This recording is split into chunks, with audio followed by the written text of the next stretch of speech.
உங்கள் 20ஸ்ல இந்த ஒரு ஹேபிட் அவாய்ட் பண்ணிட்டீங்கன்னா உங்களுக்கு எல்லாருமே லவ் பண்ணுவாங்க. Stop over caring. நான் ஏன் சொல்கிறேன்னா, லைஃப்பில் சின்ன சின்ன விஷயத்துக்குலாம் ஓவராக கேர் பண்ணிங்கன்னா எல்லா விஷயத்துக்கும் ஓவராக ரியாக்ட் பண்ணுவீங்க. நீங்கள் நிறைய பேர் என்ன நினைக்கிறாங்கன்னா, noticing small things is strength. ஆனால் ஆக்சுவலி இது ஒரு பீஸ் ஆஃப் மைண்ட் தான் பயங்கரமாக எஃபெக்ட் பண்ணும். ஏன்னா இந்த மைண்ட் செட்டு பர்ஃபெக்ஷனை தான் எதிர்பார்க்கும். ஸோ நீங்கள் ஏதாவது பிளான் பண்ணி அதை எக்ஸிக்யூட் பண்ணணும்னு நினச்சிங்கன்னா, அது ஆஸ் பர் பிளான் போகலன்னு வச்சுக்கோங்களேன், பயங்கரமாக ஸ்ட்ரெஸ் ஆகிடும். அதனால் பீஸ் போயிடும், கிளாரிட்டி இருக்காது, எப்போ பார்த்தாலும் ரொம்ப டென்ஷனாக இருப்பேன். ஸோ லைஃப்பில் சின்ன சின்ன விஷயத்துக்கு ரொம்ப சீரியஸாக எடுத்துக்காது.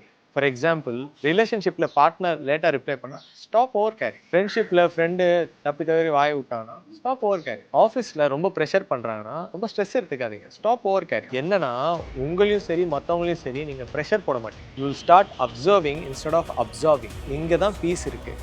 When you become peaceful, people will automatically get attracted to you. Peaceful people are like magnet because they don't drain anyone. So stop over caring to small things. Be the one.